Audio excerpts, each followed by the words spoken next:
is smitten with Elsa. Okay, but Elsa gonna throw his ass in an old trick bag later on, child, and I'll tell you about it. I told you, all hot pussies do the same thing. I know, because I done broke a couple of hearts along the way myself. Now, I ain't saying my pussy was hot, but it was kind of lukewarm. You're just smiling this morning. All of your love is wishing you well. On the next American Soul. She's wop bop a loo bop a lop cuckoo. Nothing come on. I'm the newest member of the Soul Train gang, baby. Shake that thing, girl. Child, it's Wednesday, and it's time to review American Soul, Season 1, Episode 6. Let's get into it. You know what? Some parts of the show, I didn't even know what was really going on. Y'all might have to help me, especially when it comes down to that King Conklin part. Like, I don't know what the heck was going on that part. Like, I'm so stupid. All I know is faggot-ass Chauncey was in it. Like, faggot-ass Chauncey is always playing some kind of,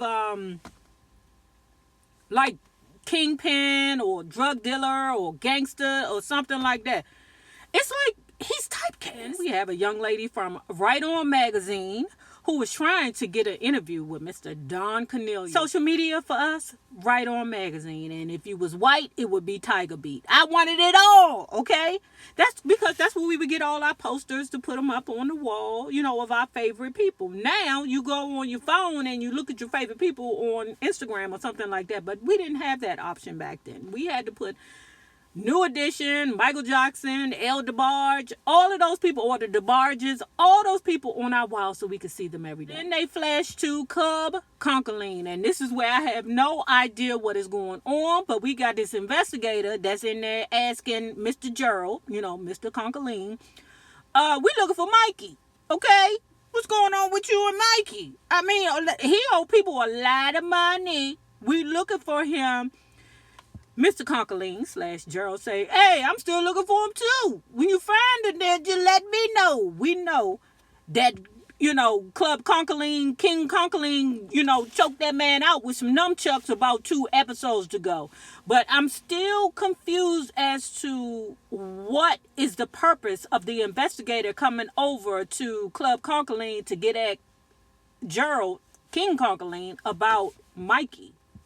Yeah, they choked him out and threw him in the backseat and did something. Oh, yeah, they did something. They threw his body somewhere. Then we get to Happy Birthday, Simone. It's her birthday. And we have her mama, Kelly Price's character, and Kendall. They're all in the house. They're sitting around. She's eating cake and opening gifts.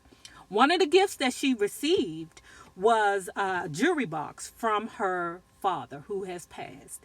When you open it up, it sings a little song, and it is her father's voice singing. She loves it. Simone is a little in her feelings because JT ain't called her. JT ain't said nothing to her about happy birthday. Nothing. Okay. We go back to Soul Train Studios where we have the Right On lady that's still trying to get her story from the Black Descartes. Mr. Don D. Cornelius. And the D is not the. It's D for ding dong. At the same time, Lil Richard is performing that night on the show. But Lil Richard is in an argument with his bird. Okay? Now, Lil Richard is calling Don D. Cornelius and like, look, Don D. Cornelius, we got some problems over here. I'm having some problems. This bird over here, she ain't trying to give me my stuff so I can come be on your show. I need your help. Come on over here. So then Don like, okay, because the show must go on. And if I got to get you from my old lady house who you done sold a dream to, I'm going to go get you, okay?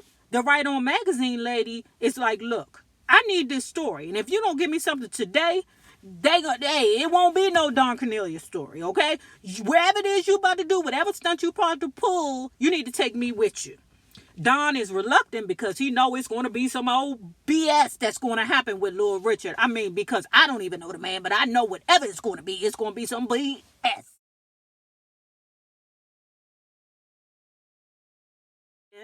The Soul Train dancers are out front, and they doing all pretend audition. Now, they got them kids saying, okay, if you want to audition, You got to pay $5 and give us your best work. Them people came up, put their little $5 in the pocket and started pop locking. But then they was dismissing everybody, so it was an old stunt that they was pulling. And who was heading it? That damn Flo. I told y'all, that Flo is something to be reckoned with. Y'all better watch her. But anyway, getting back to the audition. So then a young lady named Violet come up. She an old heavyset girl. Now, know this. I know for a fact that when Soul Train first came on, it was an old thick girl in there. She was doing her thing. Now, I don't know if Violet represents that thick girl who was actually on Soul Train back in the day in the early 70s. I'm not sure. But just so happened, when she's doing her little phony audition for Flo, okay, Tessa, the dancer / assistant, walks up and be like, what is you doing? What are you doing? Get the hell out of here with all that child. And what's so funny is that on the table, right in front of Flo, was the chicken dinner and the juice box. But at any rate, when Tessa comes out and catches Flo mid-scam, Tessa say, Flo, get out of here with your troublemaker self. Girl, you get on my nerves. Violet is standing right in front of her, the thick dancer. She was like, girl, I like your tenacity. Now, she's feeling a certain way towards the thick girl because she used to be a big girl herself. You know, fat kids unite. And I wasn't a fat kid. I was an old bony kid because back in the 70s and 80s, you used to play. We used to do this thing called play. Okay? Go outside the house. You run around. You play tag. You ride your bikes. You do dumb shit. You know, like what kids are supposed to do. Okay, but, child, these kids now, they play all right. They play, let me watch YouTube and watch these other kids play. Tessa takes a liking to Violet and makes Violet her assistant. Sometimes it's about placement. We get to where we're at Little Richard's house. Don D. Cornelius then told the lady from Right On Magazine sitting here, mind your business. You know, that's his infamous. Mind your business, bitch. That's his infamous. I mean, he don't say it all the time, but his unspoken words is basically mind your business.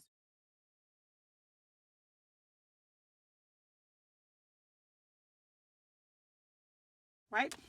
Don go in there, knock on the door. Richard, what the heck is going on? Richard say, I don't know what's wrong with this lady. I sold her some wolf tickets. I can't understand why she believed me. Nobody believes me. Nobody believes me. Everybody knows that I'm bisexual and I just be tripping sometimes. But Don is like, okay, how we gonna fix it? So Don say to the lady, the bird that's in the house, you know, kicking his ass out and his stuff out of her house. Don knocks on the door and say, here, lady, here go, some money to give little Richard his stuff, okay? She snatched the money and say, that ain't enough, Clarence. That ain't enough, Cornelius. This motherfucker done sold me a dream. I want my dream. She slammed the door in his face like, Don, I ain't messing with you, and I ain't messing with that lying mother hunchy out there. Don is like, look, you obligated to sing and dance for me tonight, Buster. How we going to resolve this? Little Richard said, well, all I need is my ring, my special ring. What was the ring name? Karacha, Caroline, something like that. It was booger sugar in the ring. Okay, that's what he needed. He needed booger sugar. Now, dig this. The editor of Right On Magazine, or the interviewer from Right On Magazine, tried to help Don Cornelius by keeping the lady occupied while he went and got that ring, right? That lady started cursing. Listen, Linda, listen. Okay, this is the truth. If that motherfucker can't afford a place to live, he can't help you, girl. You done fell for the oldest trick in the book. Okay? And he got old dirty dick, but it's a dirty bisexual dick. And you fell for it, girl. You fell for it. We're going to go back to the house with Simone and Kendall. Now, Simone, she's still looking for JT. Where is he? JT ain't nowhere to be found on this episode. You hear me? Kendall say, well, I don't know why you like to do it anyway. He ain't going to be nothing but a piece of shit. He going to either be in jail like his daddy or a junkie like his mama. I said, that daggone Kendall. That Kendall, he need to be... Yeah.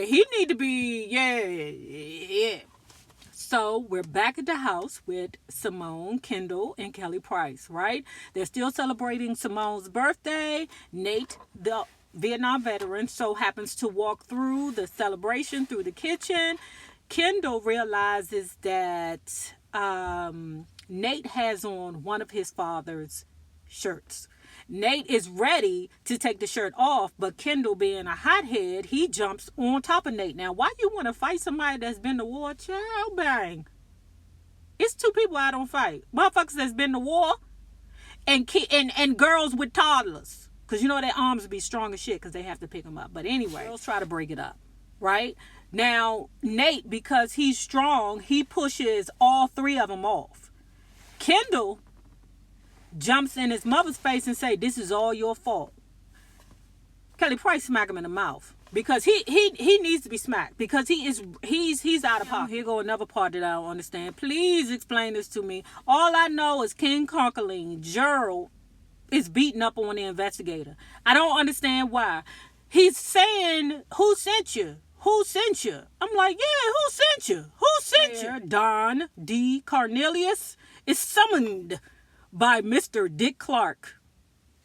That's a big deal. So instantaneously, I'm thinking in my mind, oh, we in the money. I know Dick D. Clark is not going to be playing no games with Don D. Cornelius. Whatever he going to write to buy it, oh, it's going to be sirs. It's going to be served. So when they sat down and when they, had that little meet and greet, look, I'm not playing with you. I want your show. You still get 25% of the profits or the say-so, whatever. I want your show. Here go $5 million. Now the dude, the Afro Sheen man was like, look, Don, I'm already rich, but this right here could help you, be good. You probably need this because you could bring your whole family out here. You ain't got to do nothing. And plus, you still going to be the face of Soul Train. Don D. Cornelius said, not at all. The fact that he gave me that $5 million is telling me that my show is worth more or 10 times more than that. He feeling accomplished. He feeling like Big Willie after he done turned down Dickety Clarkety, okay? Don D. Cornelius pops up over Elsa Hot Pussy Duvernay house. Knock, knock, knock. Don, what are you doing here? He was like, we having a good day. I thought we could celebrate together. She was like, you can't just be popping up over my house like that. Oh, he was in his feelings, child. Oh, he was in his feelings. What? My D ain't the only one that you sitting on top of? She's like, Don D, it's just fun. We're just having fun. Child, I bet you as soon as he got home, he called his wife and cried silently on the phone. Because that's what them niggas do. As soon as that little heart get broken by their old side chick, they want to call home to the wife. Fuck you, nigga. So then we get to Simone. Every episode, Simone is singing in some type of club, right? She has an admirer, right? The admirer automatically assumes that she's over 21 years old because she's in a club where you have to be 21 and over to get in the club because they sell drinks. Simone throws him in a trick bag and say, oh, yeah, why don't you buy me a drink? Child, she got 2 drinks out of him, okay? Now, at the end of the night, he like, look, there's big things out there for you. There are opportunities out there. Why don't you consider coming to New York with me? She like, really? Now, Simone, she all in her feelings because JT ain't called her all day, okay? I hope that nigga ain't locked up. Just like as I thought, because Kelly Price lost her husband, the guy Nate gives her that comforting space that she needs so that pain from losing her husband does not overwhelm her. Despite her son saying this ain't right, despite her kids saying it's not right, she needs to feel a place of comfort in order for her to keep going. And I know it's selfish, but it's reality. So if I failed to mention this, Tessa quit again. I don't know if the husband's going to be back next week or not, because this is probably like the second or the third time that her ass done quit. I don't know. The show ends with Don and King Conklin sitting at Club Conklin having drinks. King Conklin says, Gerald says, hey, can I get an office down there on Soul Train? Don Cornelius said, sure enough. Now, remember this? The same people you meet on the way up will always be the same people you meet on the way down. Naysayers, my patron loves. Have a good one.